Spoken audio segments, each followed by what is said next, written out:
Assalamualaikum warahmatullahi wabarakatuh. Semoga dapat bermanfaat bersama channel Cahaya Hati. Semoga amal ibadahnya Bapak Kiai Zainuddin Amjad diterima Allah Subhanahu wa Ta'ala. Amin amin ya rabbal alamin. Assalamualaikum warahmatullahi wabarakatuh. Selamat mendengarkan. 7 macam perkara yang merusak akidah dan keimanan, merusak amal perbuatan yang sudah kita kerjakan, merusak sendi-sendi kehidupan sosial, pendek kata merusak segala hal di dalam kehidupan kita. Jauhilah olehmu 7 macam perkara yang merusak. Yang pertama, asyirku billah, menyekutukan Allah Subhanahu wa Ta'ala. Agama dimulai dari keyakinan, maka kehancuran agama selalu dimulai dari kehancuran keyakinan, iman atau akidah yang dimiliki oleh seseorang. Dan untuk menghancurkan nilai-nilai iman yang kita miliki ini, orang rasanya tidak akan menghantam kita dengan peluru kendali. Orang tidak akan mengirimkan nuklir ke sini. Orang tidak juga akan mengirimkan satuan militernya ke sini.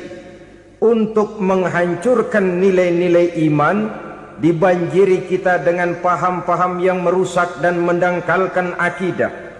Baik ia bernama materialisme, baik ia bernama sekularisme, baik ia bernama banjirnya maksiat dan munkarat, baik ia bernama banjirnya peradaban dan kebudayaan yang menghancurkan moral daripada anak-anak kita, sedikit demi sedikit melenturkan dan melunturkan nilai-nilai keimanan kita, untuk kemudian pada waktunya nilai iman itu akan bertukar dan berganti menjadi nilai syirik kepada Allah Subhanahu wa Ta'ala.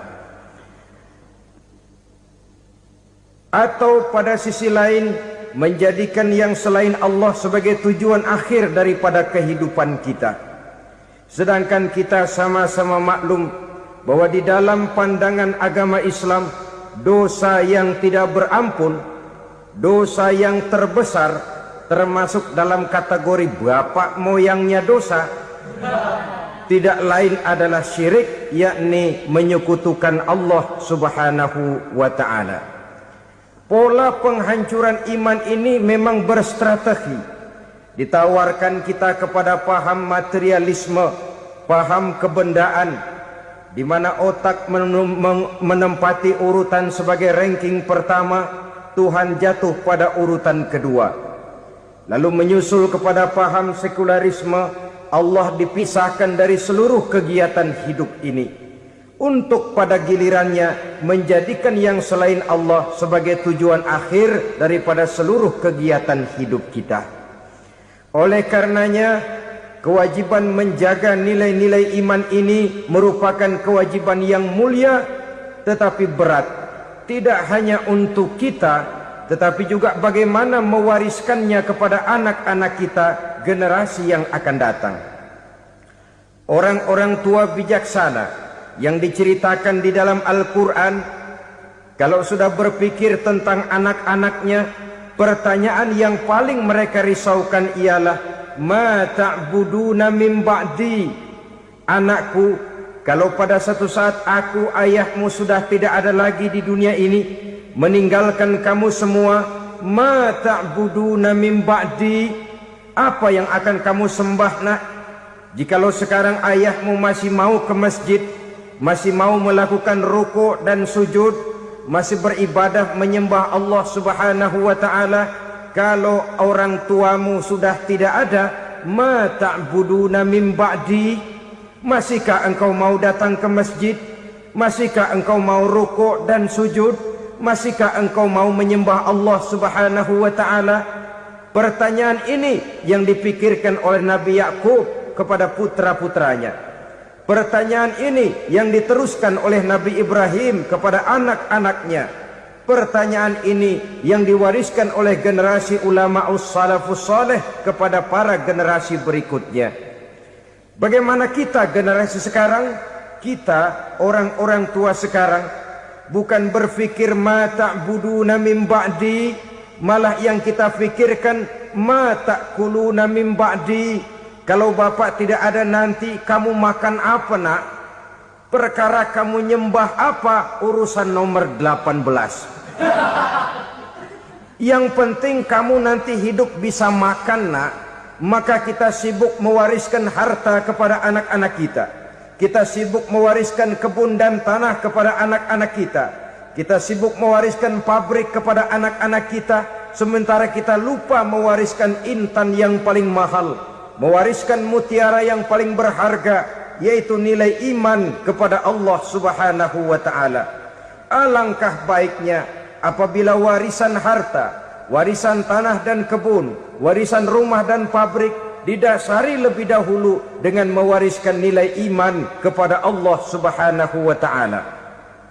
Sebagai orang-orang tua, kita boleh bersedih kalau anak kita tidak mengerti komputer. Kita boleh bersedih kalau anak kita tidak mengerti matematika. Kita boleh bersedih kalau anak kita tidak mengerti bahasa Inggris. Tapi sewajarnya lebih bersedihlah kita orang tua jikalau mempunyai anak yang tidak kenal Allah sebagai Tuhannya, yang kemudian tidak mau rukuk dan sujud kepada Allah Tuhannya. Itulah kemalangan yang paling malang bila kita meninggalkan generasi yang tidak bertauhid kepada Allah Subhanahu wa ta'ala. Betapapun anak kita tidak ngerti komputer, saudara, paling-paling kerugiannya cuma kerugian dunia. Masuk dia ke alam barzakh, munkar nakir tidak akan sempat tanya kau belajar komputer apa tidak. Kumpul dia di padang mahsyar, malaikat juga tidak akan tanya matematikamu nilainya berapa. Yang ditanya kau kenal Allah, kau rukuk dan sujud kepadanya, kau pernah datang ke masjid. Oleh karena itu sekali lagi, menjaga nilai iman tidak hanya untuk kita, tetapi juga mewariskannya kepada anak-anak kita generasi yang akan datang. Sungguh kemalangan yang paling besar apabila kita meninggalkan anak-anak kita. Mereka kita tinggalkan lemah ekonominya, itu tidak baik. Mereka kita tinggalkan lemah otaknya, itu pun akan membuat mereka tertinggal oleh yang lain. Tapi yang paling celaka, jikalau kita tinggalkan mereka dalam kondisi lemah imannya, rapuh akidahnya, tidak baik dan tidak betul keyakinan hidupnya. Oleh karena itu Nabi berpesan, jauhilah 7 perkara yang merusak. Yang pertama, syirik kepada Allah Subhanahu wa ta'ala. Menyekutukan Allah baik dalam ucapan, dalam keyakinan ataupun dalam perbuatan. Ini perkara pertama yang termasuk 7 perusak besar di dalam kehidupan. Kalau sudah jatuh kita ke lembah syirik, bagaimanapun banyak kebaikan yang kita kerjakan, berjiwa sosial, bertangan pemurah, gemar menolong orang lain, kalau memang dasarnya syirik, maka seluruh kebaikan kita akan hancur, tidak akan ada nilainya dalam pandangan Allah Subhanahu wa ta'ala. Dalam pandangan manusia mungkin kita dicatat sebagai orang sosial, gemar menolong orang lain, tidak berpangku tangan melihat orang yang mendapat kesulitan. Tapi oleh karena dasarnya syirik, dasarnya tidak mentauhidkan Allah, maka seluruh nilai kebaikan yang kita kerjakan tidak akan ada nilainya dalam pandangan Allah Subhanahu wa ta'ala. Maka jagalah iman kita jangan sampai dihinggapi penyakit syirik yang bagaimana kecilnya sekalipun. Sekali lagi, baik syirik dalam bentuk ucapan, syirik dalam bentuk keyakinan, sampai kepada syirik dalam bentuk perbuatan, kita berhindar kepada sifat-sifat yang sedemikian itu. Karena apa? Dalam satu ayat Quran Allah Subhanahu wa ta'ala menjelaskan, innallaha la yaghfiru ayyushraka bih wa yaghfiru ma duna dzalika liman yasha. Allah tidak akan memberi ampun kepada orang-orang yang menyekutukannya, tapi Allah masih mau memberikan ampun kepada dosa-dosa yang selain itu bagi orang-orang yang dikehendakinya. Dosa selain syirik, apabila kita bertaubat, Allah masih mau mengampuni. Tapi kalau sudah jatuh ke tempat syirik, itu sudah dosa yang tidak berampun. Taubatnya tidak lain melepas syirik, kembali kepada tauhid, berkeyakinan bahwa hanya ada Allah subhanahu wa ta'ala, Tuhan satu-satunya, yang lam yalid walam yulad walam yakul lahu kufuwan ahad. Tidak beranak, tidak pula diperanakkan, dan tidak satupun yang dapat menyerupai Tuhan Allah subhanahu wa ta'ala. Saudara-saudara kaum muslimin rahimakumullah, bahwa kita di zaman sekarang memang tidak menyembah berhala, ya. Bahwa kita tidak berterang-terangan mengatakan Tuhan lebih dari satu, memang. Bahwa kita tidak berkeyakinan Tuhan itu punya anak atau diperanakkan, tentu. Tapi dalam perbuatan dan i'tiqad, kita kadang-kadang jatuh tanpa kita sadari ke tempat yang bernama syirik ini. Oleh karenanya, di zaman di mana teknologi makin canggih, di mana kemajuan pembangunan makin menjangkau berbagai aspek kehidupan, diperlukan keseimbangan antara kemajuan fisik material dengan kemajuan mental spiritual. Apabila tidak ada keseimbangan yang terwujud, tentulah kepincangan yang diawali dengan pincangnya cara kita berpikir, sehingga pada akhirnya akan mengarah kepada pincangnya cara kita berbuat dan bertindak di dalam kehidupan kita. Oleh karena itu Nabi berpesan, jauhilah sifat syirik, karena syirik merupakan dosa yang teramat besar. Ini sifat merusak yang pertama. Yang kedua, kata Nabi, wasihra, jauhilah sihir. Sihir ini juga termasuk perkara yang merusak kehidupan. Kita semua sama-sama maklum bahwa sihir sebenarnya bukan persoalan baru. Sejak sebelum datang Islam, sihir itu sudah ada. Di zaman Yunani kuno, sihir ada. Di zaman Mesir kuno, di zaman Cina kuno, dan yang lain-lain yang serba kuno, sihir itu sudah ada. Bahkan para nabi pun, para rasul yang diutus oleh Allah subhanahu wa ta'ala, senantiasa berhadapan dengan ahli-ahli sihir untuk menguji kebenaran dari misi yang mereka bawa. Sihir adalah perbuatan di luar kebiasaan yang bisa dikerjakan oleh ahlinya dengan bantuan jin atau setan. Hukum mempelajari sihir adalah haram, mengamalkannya lebih haram lagi. Sebab itu saudara-saudara, sihir merupakan perbuatan merusak yang harus kita jauhi. Ciri-ciri daripada perbuatan sihir, pertama, ia mengandung tipuan, bayangan khayal. Di zaman Nabi Musa misalnya, orang melihat tambang-tambang itu seperti ular. Nabi Musa melayangkan tongkatnya menjadi ular-ular besar yang memakan ular-ular kecil ciptaan tukang-tukang sihir Fir'aun tadi. Lalu sihir bisa terjadi dengan bantuan jin kafir atau setan. Kemudian ciri yang ketiga, sifatnya halus dan tersembunyi. Taruh kata ada seorang ahli sihir yang mempergunakan ayat-ayat Quran sebagai jompa-jampe, sebagai baca-bacaan, itu cuma sekedar kedok. Tujuannya tidak lain menjadikan agama sebagai ketok untuk membenarkan cara yang dimurkai oleh Allah subhanahu wa ta'ala. Satu hadis yang diriwayatkan oleh Imam Bazar dan Tabrani, Nabi berpesan, laisa minna man tatayyara lahu au takahhana au tukuhhina lahu au sahira lahu.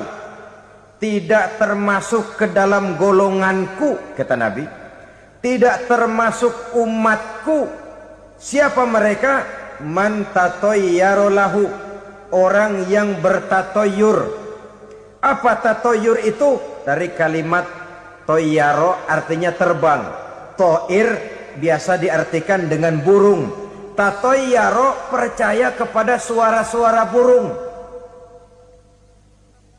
Man tatoyaro lahu, mempercayai, meyakini dengan benar-benar kepada suara beburungan. Kan suka ada itu, nah bunyi burung tuh, maling liwat. Maling liwat.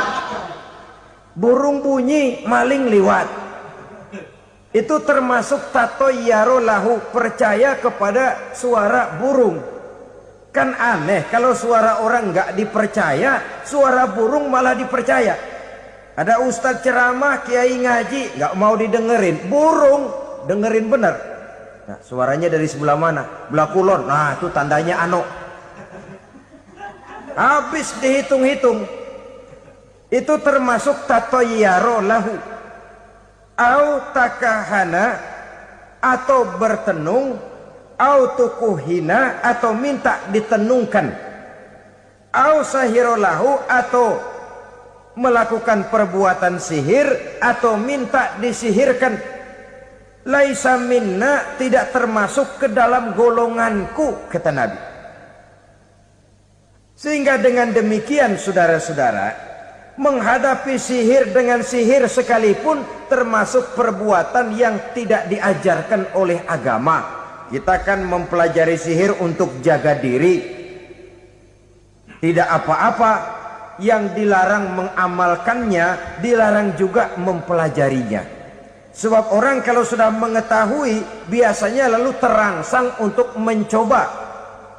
Kalau percobaannya berhasil, biasanya terangsang untuk coba lagi dan coba lagi. Pada akhirnya ketagihan, lalu beralih menjadi profesi, apalagi itu nanti bisa mendatangkan hasil uang.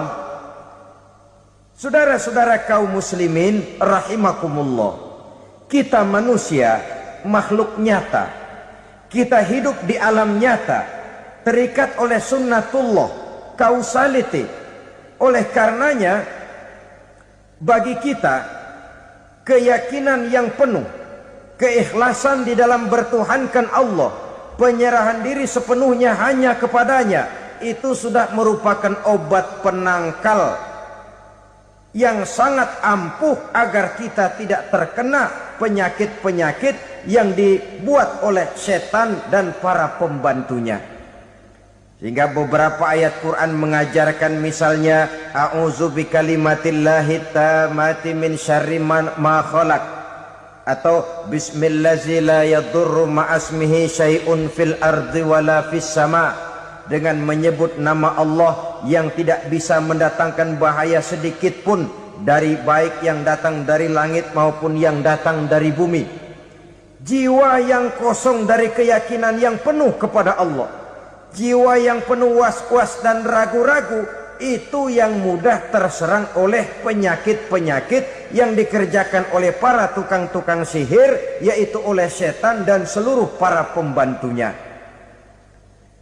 Kemudian hadis kedua yang diriwayatkan oleh Imam Ibnu Hibban, Nabi bersabda, la yadkhulul jannata mudminu khamrin wala mu'minu bisihrin wala qati'u rahmin. Tidak masuk surga. Ini Nabi yang bilang, tidak masuk surga. Siapa itu? Pertama, mudminu khamrin, orang yang berkekalan dalam mabuk. Selalu mudminun itu sudah menjadi perbuatan rutinnya, tidak kapok-kapoknya, teler seumur hidup. Mudminu khamrin, tidak masuk surga orang yang selalu bermabuk-mabukan. Yang kedua, wala mu'minu bisihrin, orang mukmin tapi main sihir. Ini juga oleh Nabi diperingatkan, tidak akan masuk surga orang mukmin tapi suka main sihir. Wala qati'u rahmin, dan tidak juga orang yang memutuskan silaturahmi. Tiga macam manusia yang diperingatkan Nabi tidak akan masuk surga: orang yang selalu mabuk, orang mukmin yang main sihir dan orang yang memutuskan silaturahmi. Saudara-saudara kaum muslimin rahimakumullah. Lalu orang berkata, kenapa dilarang kita bersihir padahal Rasul sendiri kan punya mukjizat? Nah, kita memang harus membedakan antara mukjizat dengan sihir.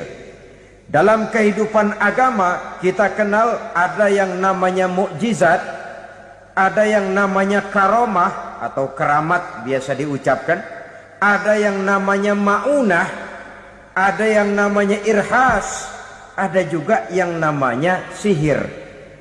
Kesemuanya ini berbeda, saudara-saudara. Yang dinamakan mukjizat itu khusus untuk para rasul saja. Satu kejadian luar biasa yang terjadi dilakukan oleh Rasul atas izin dari Allah Subhanahu wa ta'ala. Perbedaannya dengan sihir jelas. Sihir dari setan, mukjizat dari Allah. Sihir bisa dipelajari, mukjizat tidak. Sihir umumnya untuk maksud-maksud yang tidak baik, sedangkan mukjizat untuk memperkuat kebenaran yang disampaikan oleh para rasul dan ditentang oleh umatnya. Bahkan kafir Quraisy dahulu menganggap orang-orang ahli sihir itu berada dalam satu posisi yang hina, sehingga mereka mengatakan dan menuduh Nabi Muhammad sebagai tukang sihir. Tuduhan sebagai tukang sihir adalah tuduhan yang sangat aib dan hina. Di tengah masyarakat kufar jahiliyah, kedudukan tukang sihir dipandang sebagai kedudukan yang hina, sehingga mereka mengejek Nabi dengan sebutan tukang sihir. Jadi mukjizat hanya untuk Rasul saja. Kemudian karomah. Karomah ini asal kata dari karoma, kehormatan, kemuliaan yang diberikan Allah kepada hamba-hambanya yang rajin mendekatkan diri kepadanya. Oleh karena ketekunannya melaksanakan ibadah, Allah memberikan keistimewaan kepada orang itu yang dengan keistimewaannya dia bisa mengerjakan yang tidak bisa dikerjakan oleh orang lain. Karomah hanya bisa dicapai dengan prestasi ibadah. Kalau sihir mau ibadah apa enggak, asal dia belajar, bersatu dan berteman dengan setan, memenuhi persyaratan-persyaratan setan, biasanya lalu bisa. Sedangkan karomah tidak mungkin terwujud tanpa orang mendekatkan diri sedekat-dekatnya kepada Allah Subhanahu wa ta'ala. Maka kita lihat biasanya orang-orang yang punya ilmu sihir, mukanya rata-rata nggak enak dilihat. Kumuh, jauh dari air wudhu, jauh dari sujud kepada Allah, malah berteman dengan setan, menjadi pelayan-pelayannya setan. Saudara-saudara, adapun maunah, keistimewaan yang diberikan Allah kepada hamba-hambanya yang belum sampai kepada tingkat wali, tapi orang itu lebih banyak kebaikannya daripada kesalahannya. Umpamanya, saudara jalan bertiga di pinggir jalan, saudara ada pada posisi di tengah, lalu bertiga ini ketabrak mobil. Menurut perhitungan saudara mati lebih dahulu. Tapi terjadi hal yang aneh, dua teman saudara mati, saudara malah cuma luka dan lecet sedikit saja. Apa itu? Kalau kita lebih banyak kebaikannya daripada kesalahannya, itu yang dinamakan maunah, pertolongan yang diberikan Allah kepada hamba-hambanya yang lebih banyak kebaikannya daripada kesalahannya. Sedangkan yang dinamakan irhas, kejadian luar biasa pada diri seseorang pada waktu dia masih kecil, yang menunjukkan tanda-tanda keistimewaannya. Itu umumnya pada para nabi pada usia kecilnya sudah ada irhas, tanda-tanda istimewa. Jelas baik mukjizat, karomah, maunah maupun irhas berbeda dengan sihir. Sihir ini jelas saja merupakan bantuan dan persekutuan antara manusia dengan setan. Padahal setan, kata Allah dalam Al-Quran, innahu lakum aduwwum mubin, sesungguhnya setan bagi kamu adalah musuh yang sangat jelas. Saudara-saudara kaum muslimin rahimakumullah, di zaman sekarang dalam menghadapi beban kehidupan yang makin pelik, menghadapi stres yang tidak kunjung selesai, menghadapi persoalan-persoalan yang teramat berat, orang sering mencari jalan keluar kepada hal-hal yang menurut pendapatnya bisa meringankan beban moralnya itu. Pergilah dia mencari sesuatu yang dapat meringankan bebannya. Dan tidak jarang yang jatuh ke pangkuan tukang-tukang tenung, ke pangkuan tukang-tukang sihir, yang mereka itu oleh Quran dijelaskan kadzabal munajjimun walau sodaku.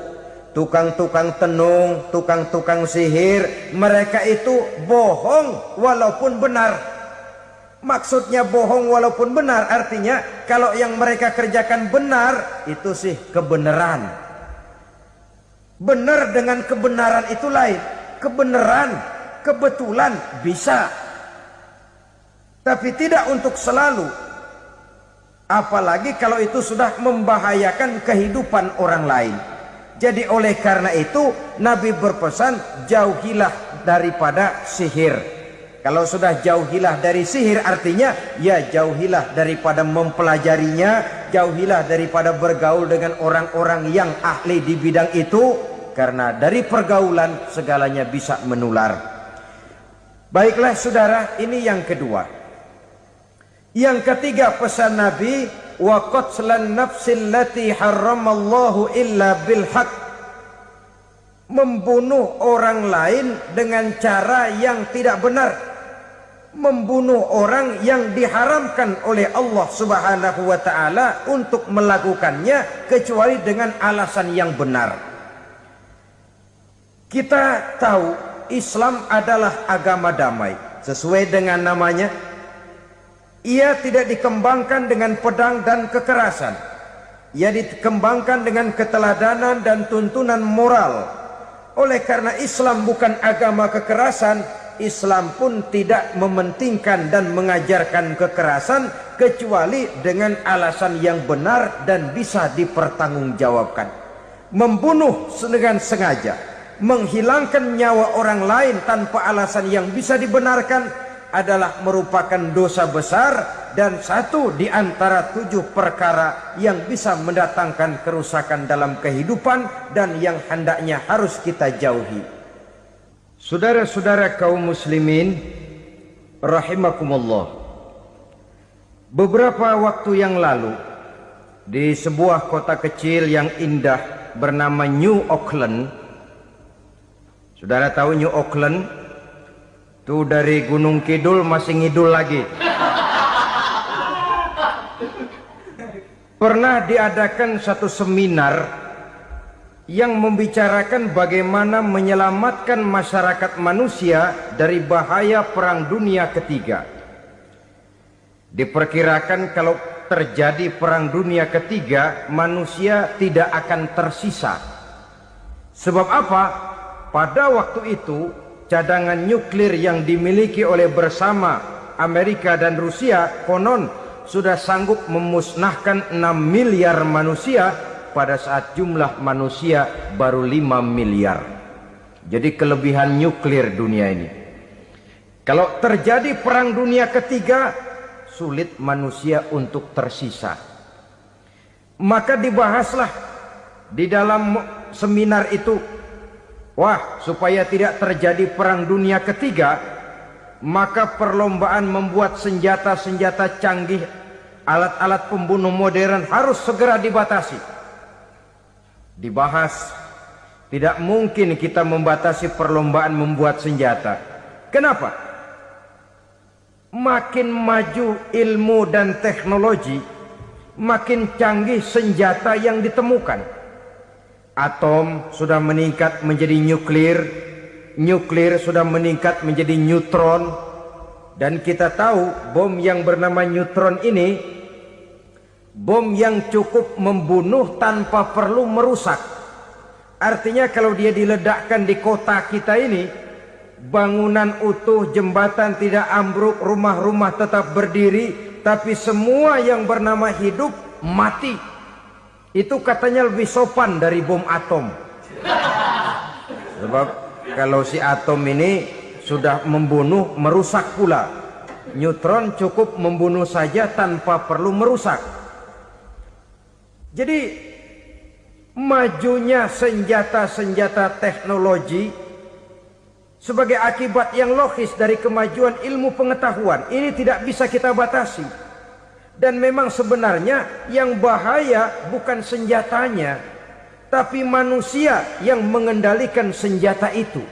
Mereka kembali kepada prinsip the man behind the gun. Bukan senjatanya yang bahaya, tapi manusia yang mengendalikan senjata itu yang bahaya. Walaupun senjatanya modern, katakanlah model M16 umpamanya, kalau yang mengendalikannya orang beriman, insya Allah aman. Tapi biar megang cuma senapan angin, kalau yang megang orang brutal, ngeri kita deket-deket. Apalagi kalau memang bukan ahlinya menggunakan senjata, bisa ngeker kaki kena jidat.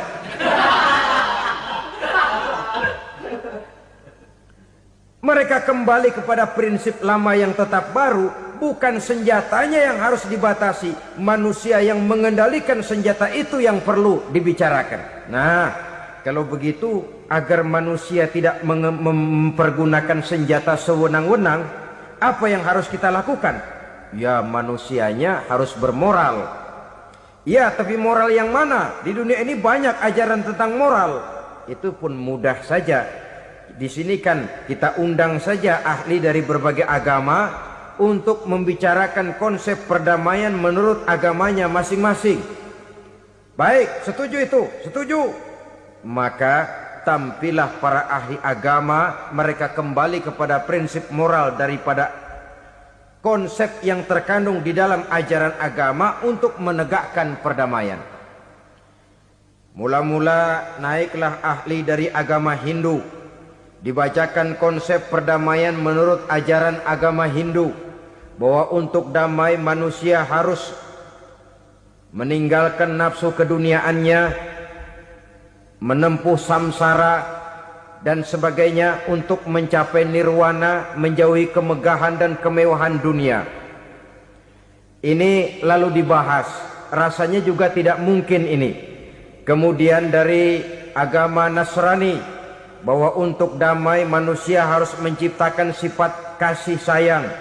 Kalau ditampar pipi kiri, berikan pipi yang kanan. Kalau diberikan selendang, berikan baju. Nanti orang kasihan, lalu dia tidak akan nampar lagi. Ketika ini dibahas, ternyata rasanya pun tidak mungkin bisa diterima. Karena apa? Di zaman sekarang orang ditampar pipi kiri, dikasih pipi kanan. Bukan kasihan, gemes. Damai belum tentu, bonyok udah jelas. Lalu ketika dibacakan konsep perdamaian menurut Quran, di mana disampaikan ayat wa jazaa'u sayyi'atin sayyi'atun misluha faman afa wa aslaha fa ajruhu 'ala Allah. Balasan terhadap satu kejahatan adalah kejahatan yang seimbang, tetapi barang siapa yang memberi maaf dan mencari jalan damai, itulah yang terbaik dan akan mendapat pahala dari Allah Subhanahu wa ta'ala. Kamu tidak salah ditampar pipi kirimu, tampar lagi pipi kirinya sekeras dia menampar pipi kirimu. Nanti orang tidak mau menampar kita karena dia tahu kalau dia tampar kita, dia akan menderita tamparan sekeras dia menampar kita. Akan terjadilah prinsip saling hormat menghormati, tidak saling ganggu, tidak saling usil, tidak saling jahil.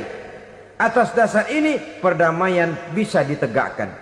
Mereka bisa menerima konsep ini, tapi kemudian seminar ditutup tanpa satu keputusan resmi. Kenapa?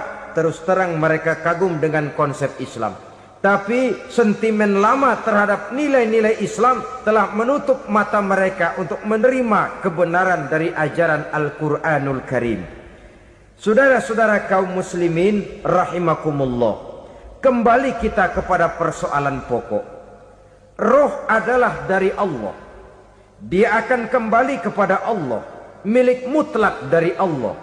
Tidak pantas kita merampasnya dari orang lain. Tidak wajar kita menghilangkannya tanpa alasan yang dibenarkan oleh agama.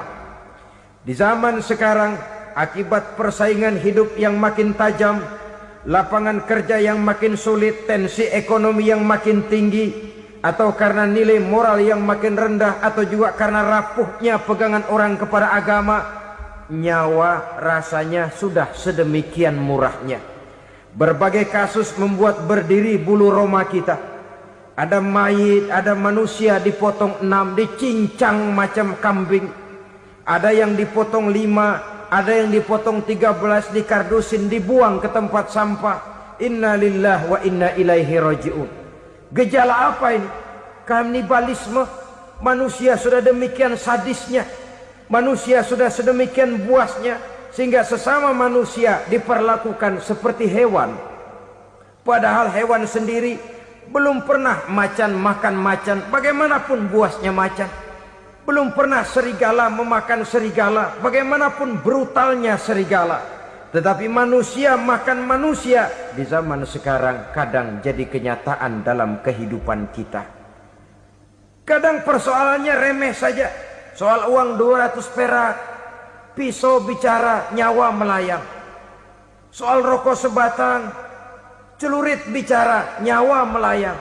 Soal-soal yang sama sekali tidak prinsip, begitu mudah kita menghilangkan nyawa orang lain. Padahal Nabi pernah memperingatkan, apabila dua orang muslim sudah berkelahi dan berbunuh-bunuhan, al-qatil wal maktul finnar, yang membunuh dan yang terbunuh dua-duanya neraka. Sahabat heran, ya Rasul, kalau yang terbunuh, kalau yang membunuh masuk neraka itu sih wajar, tapi yang terbunuh kenapa neraka juga? Beliau menjawab, dua-duanya sudah punya niat untuk saling membunuh. Niatnya itu yang diponten. Yang terbunuh cuman lagi apes aja, keduluan dia. Umpama tidak terbunuh, pasti dia yang akan membunuh. Oleh karenanya al-qatil wal maktul, yang membunuh dan yang dibunuh finnar, dua-duanya masuk ke dalam neraka. Islam menghormati kehidupan. Tidak hanya terbatas kepada sesama muslim, orang-orang yang berlainan agama pun yang mau hidup berukun, damai, berdampingan dengan umat Islam, jiwa mereka, darah mereka dilindungi oleh nilai-nilai Islam yang disebut dengan kafir zimmi ini. Mengganggu mereka sama saja dengan mengganggu aku, kata Nabi. Jadi oleh karena itu, sayangilah sesama. Kehidupan adalah anugerah Allah, bukan wewenang kita untuk mencabutnya dari orang lain, bukan wewenang kita untuk merampas dan menghilangkannya dari orang lain. Apa yang tidak enak terjadi pada diri kita, begitu pula lah apabila terjadi pada diri orang lain. Sehingga Nabi mengatakan, la yu'minu ahadukum hatta yuhibba li akhihi ma yuhibbu li nafsihi. Belum dikatakan beriman seseorang kamu apabila dia belum mencintai saudaranya seperti ia mencintai dirinya sendiri. Apa yang enak dirasakan oleh orang lain, enak juga dirasakan oleh dia. Mengukur orang lain dengan diri sendiri. Kalau orang lain tanpa salah saya fitnah, kalau saya tanpa salah difitnah orang, enak apa enggak? Enggak, orang lain juga begitu. Kalau orang lain tanpa salah saya tempeleng kepalanya, enak apa tidak? Tidak. Orang lain juga begitu. Yang tidak enak terjadi pada diri kita, tentu tidak enak juga kalau terjadi pada orang lain.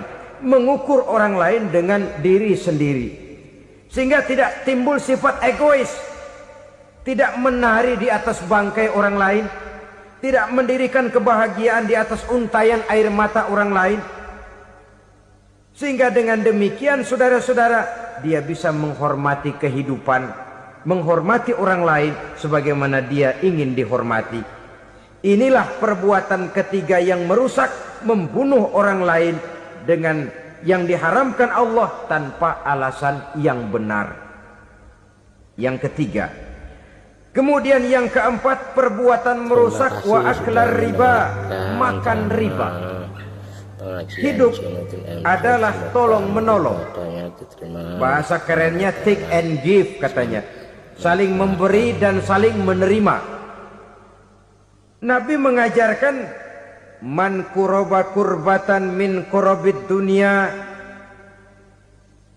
karaballahu lahu kurbatan min kurabi yaumal qiyamah wallahu fi aunil abdi madamal abdu fi auni akhihi.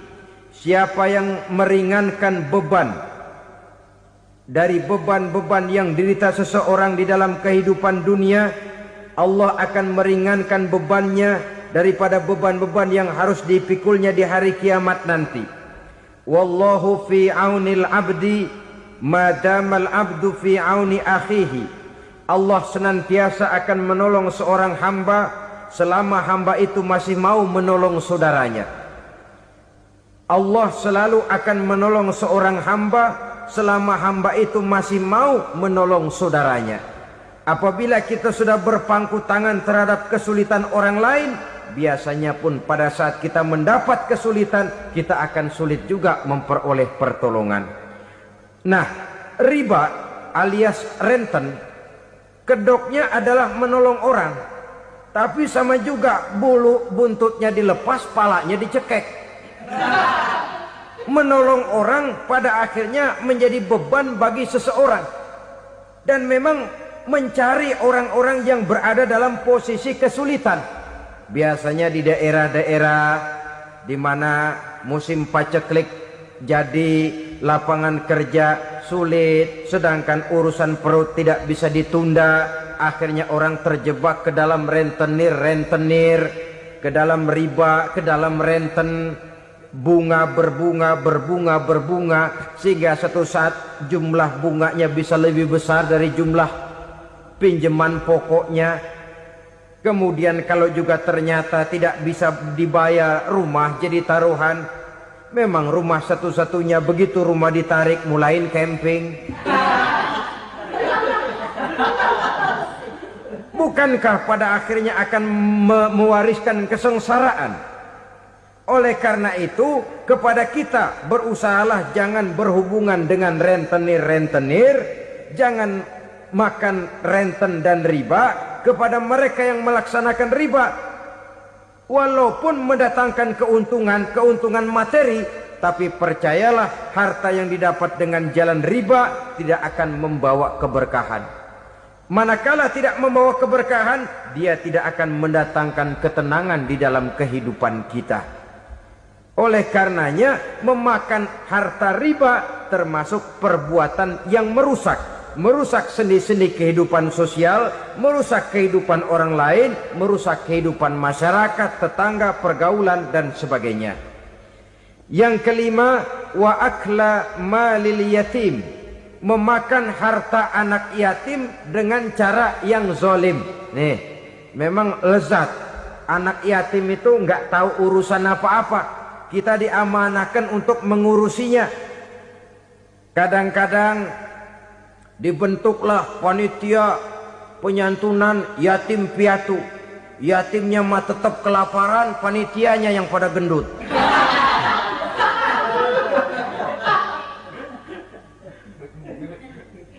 Padahal memakan harta anak yatim termasuk perbuatan dosa besar. Dan menjantuni yatim merupakan perbuatan mulia. Nabi mengatakan, ana wa kafilul yatim kahataini yaumal qiyamah.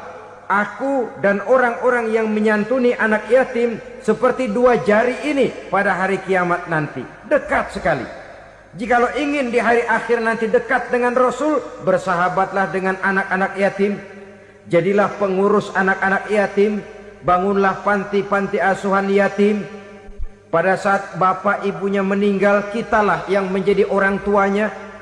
Bahkan sedemikian besar perhatian Islam terhadap anak-anak yatim ini, Sehingga Quran memberikan peringatan, ara'aital ladzi yukadzibu biddin fadzalikal ladzi yad'ul yatim wa la yahuddu ala ta'amil miskin.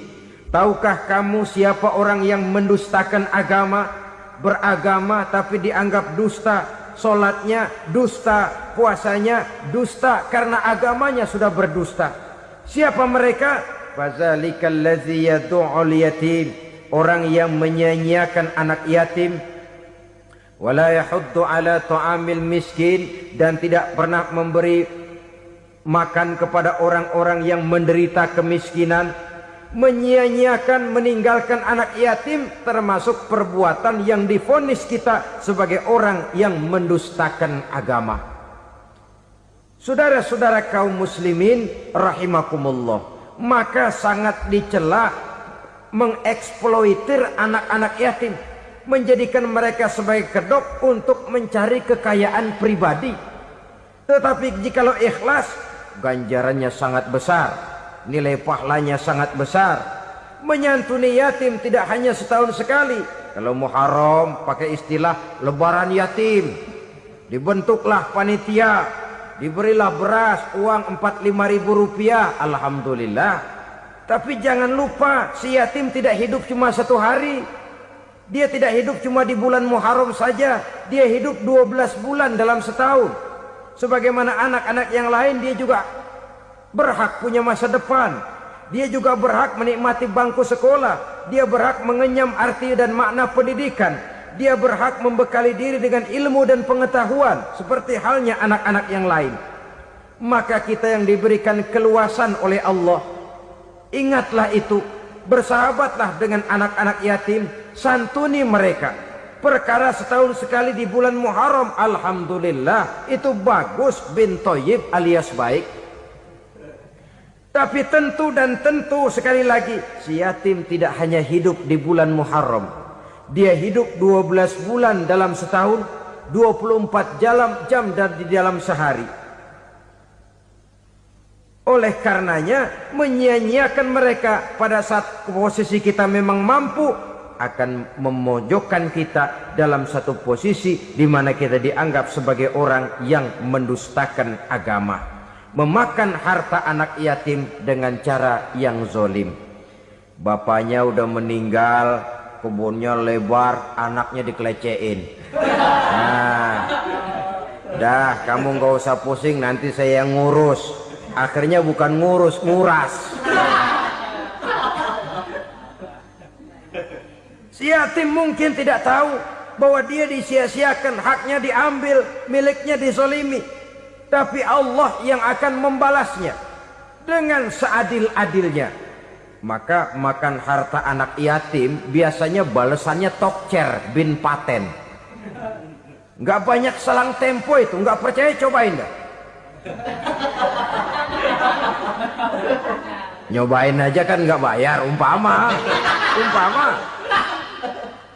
memakan harta anak yatim dengan cara yang zolim, ganjarannya biasanya kontan. Kenapa? Ratapan si miskin, untayan air matanya, jeritan kepedihan hatinya, membuka pintu langit, permohonannya diijabah, getaran hatinya didengarkan oleh Allah. Maka balasannya biasanya kontan, spontan, tidak menunggu waktu terlalu lama. Itu di dunia, belum lagi di akhirat nanti. Bukankah dalam riwayat Mi'raj diceritakan Nabi melihat di neraka itu orang perutnya sebesar rumah? La haula wala quwata. Itu perut kayak rumah, bagaimana jalannya tuh orang? Dan memang gak jalan, diseret-seret oleh malaikat di neraka itu. Hancur perutnya, amburadul itu perut. Berantakan isinya, dibulatkan lagi, diseret lagi, hancur lagi, dibulatkan lagi. Sampai Nabi tanya, orang itu begitu berat siksanya kenapa ya Jibril? Itu Muhammad, waktu di dunia dulu rakus banget makan harta anak yatim. Begitu vonisnya, begitu menyedihkan nasibnya di akhirat. Tapi di dunia pun ketidakberkahan itu sudah membayangi kehidupannya. Oleh karena itu, kepada saudara-saudara yang mendapat titipan anak yatim, berbahagialah, karena semulia-mulia rumah adalah rumah yang di dalamnya ada anak yatim yang disantuni. Sehina-hina rumah adalah rumah di mana di dalamnya ada anak yatim yang disia-siakan. Begitu kata Nabi kita. Rumah yang paling mulia dalam pandangan Allah, rumah yang di dalamnya ada anak yatim yang disantuni. Rumah yang paling hina dalam pandangan Allah, rumah yang di dalamnya ada anak yatim yang nasibnya disia-siakan. Berbahagialah saudara apabila menjadi penyantun anak-anak yatim, pelindung mereka, sehingga mereka mempunyai masa depan sebagaimana anak-anak lainnya. Rasulullah sendiri sedemikian peka terhadap keadaan anak-anak yatim karena beliau sendiri memang mengalami. Umur 6 bulan dalam kandungan ibu, beliau sudah ditinggalkan oleh ayahnya. Pada saat berusia 6 tahun ibu sudah meninggal. Yatim piatu dalam usia di mana beliau sedang perlu belas kasih seorang ibu dan pengertian seorang bapa. Kepekaan itu lalu timbul, bahkan kemudian sampai kepada beliau berkata, aku dan orang yang menyantuni anak yatim seperti jari tengah dan jari telunjuk di hari akhirat nanti. Sedemikian dekatnya. Baiklah ya, jadi yang kelima, memakan harta anak yatim. Jauhi, karena ini perbuatan yang merusak. Yang keenam, watawalli yaumaz zahfi, melarikan diri pada hari pertempuran. Apa ini? Khianat. Tidak konsekuen dengan konsep perjuangan. Pada mulanya keras benar teriak, berantas korupsi, ganyang korupsi. Cuma karena belum dapat giliran. Begitu dia naik dapat kesempatan, korupsinya lebih edan dari yang diteriakinya.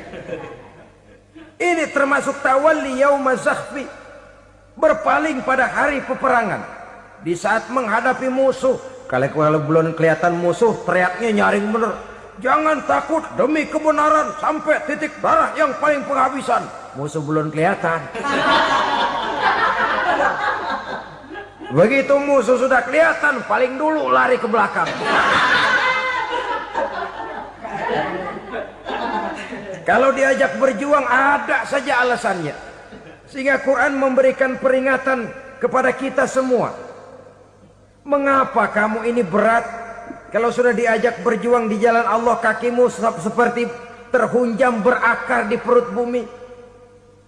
Berat untuk melangkah berjuang.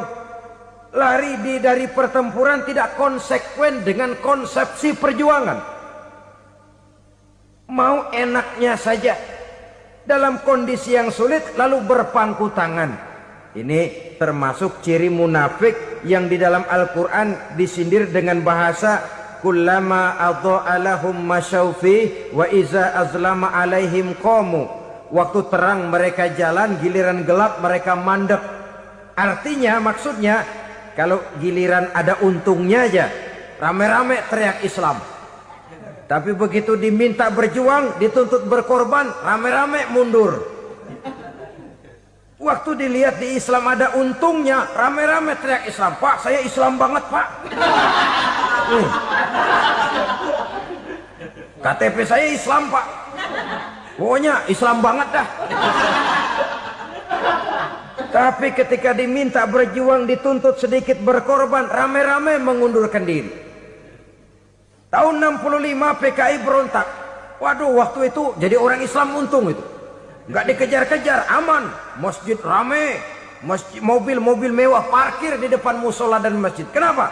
Waktu itu asal udah ke masjid aman. Islam selamat, untung. Tapi begitu keadaan aman, yang parkir di musola sepeda butut melulu.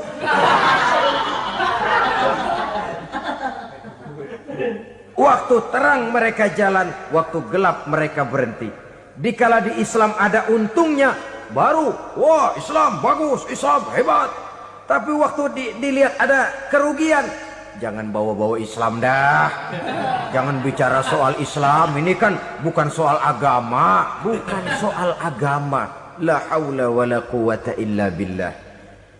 Beragama kita ambil talfik fiddin, mengambil yang enteng-enteng saja dalam urusan beragama ini. Tidak konsekuen kita dengan Islam kita. Seolah kita mau memilih mana yang terasa cocok sama selera kita, kita teriak Islam. Beratan aja dikit, rame-rame berpaling.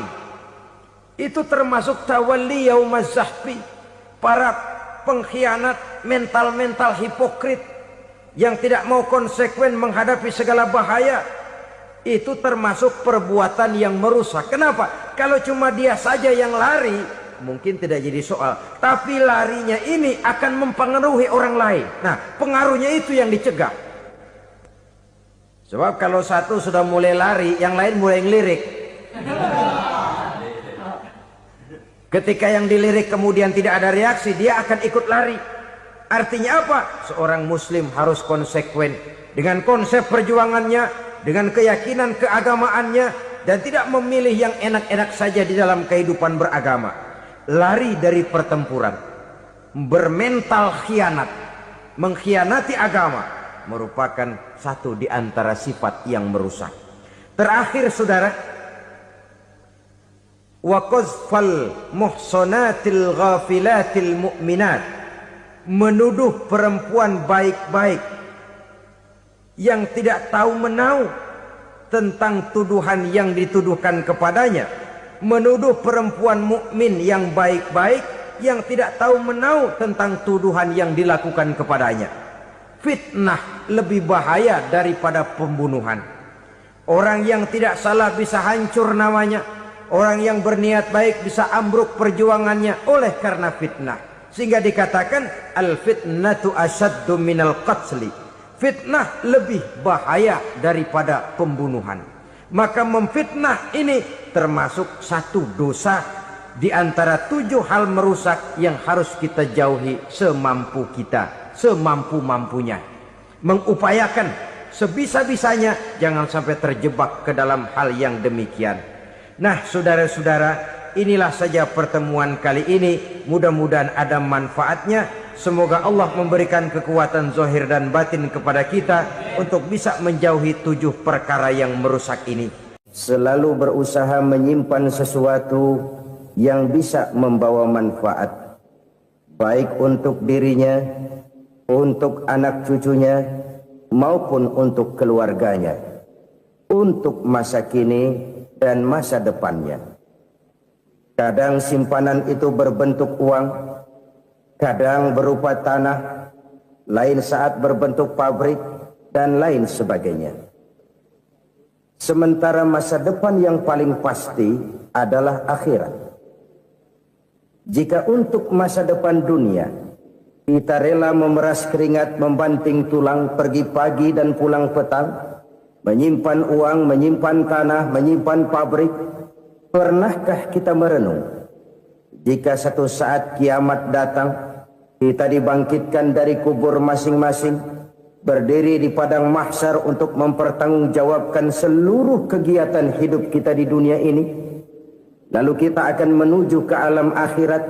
Sudahkah kita mempunyai simpanan untuk akhirat kita?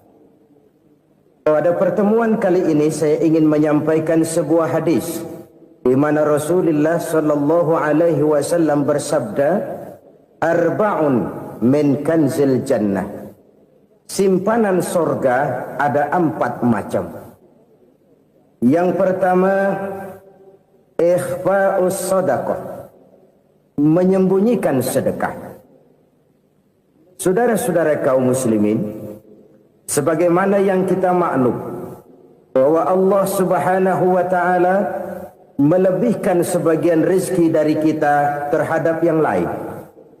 Ada yang kaya, ada yang setengah kaya, ada yang miskin, ada yang setengah miskin, dan selanjutnya. Ada yang gajinya kecil tapi penghasilannya gede. Ada yang penghasilannya gede tapi enggak punya gaji. Ada juga yang memang gajinya gede dan penghasilannya gede. Kelebihan rezeki merupakan sunnatullah dan tidak harus membuat kita merasa lebih dari yang lain. Bahkan sebaliknya, kelebihan itu harus membuat kita ringan tangan untuk menolong mereka yang memang memerlukan pertolongan. Kalau saudara diberikan ilmu, maka pertanyaan akhirat cuma satu: ilmumu kau amalkan untuk apa? Kalau saudara diberikan umur yang panjang, pengadilan akhirat juga bertanya satu: umurmu kau habiskan di mana? Tapi kalau saudara diberikan harta, pengadilan akhirat akan bertanya dua: hartamu kau dapat dari mana, kau belanjakan kemana? Dari mananya ditanya, dan kemananya juga ditanya. Oleh karena kita akan dimintakan pertanggungan jawab, maka amanah yang bernama harta ini harus kita gunakan dengan sebaik-baiknya. Ada penggunaan yang merupakan kewajiban, itu zakat namanya. Ada penggunaan yang sewaktu-waktu, itu infak namanya. Ada yang lebih sewaktu-waktu lagi, dan itu sedekah namanya. Zakat dia terikat oleh haul dan nisab, oleh putaran batas waktu dan ukuran dari harta itu sendiri. Sedangkan infak terikat oleh situasi dan kondisi perekonomian seseorang. Sedangkan sedekah tidak terikat dengan apapun. Dalam kondisi seperti apapun kita bisa melakukan sedekah dengan yang terkecil sekalipun. Sampai-sampai Rasulullah sallallahu alaihi wasallam mengajarkan, la tahqiranna minal ma'rufi syai'an walau an talqa akhaka biwajhin talik. Atau ada hadis, tabassumuka fi wajhi akhika laka sedekah. Senyumanmu kepada temanmu adalah sedekah. Jadi untuk melakukan sedekah tidak harus dalam berbentuk uang. Dengan ilmu kita bisa sedekah, dengan tenaga kita bisa bersedekah, dengan pikiran kita bisa bersedekah, bahkan senyum kepada teman itu pun sedekah. Jadi kalau sedekah dengan uang memang belum punya uang, nyengir aja banyakin. Itu asal pada tempatnya, jangan lalu ketemu tiang listrik cengengesan. Tentu tidak pada tempatnya dan tidak wajar. Nah, sedekah yang paling dicintai Allah adalah sedekah yang Terima kasih sudah mendengarkan ceramah Jainuddin MZ. Semoga amal ibadahnya diterima Allah Subhanahu wa Ta'ala. Amin amin ya robbal alamin. Assalamualaikum warahmatullahi wabarakatuh.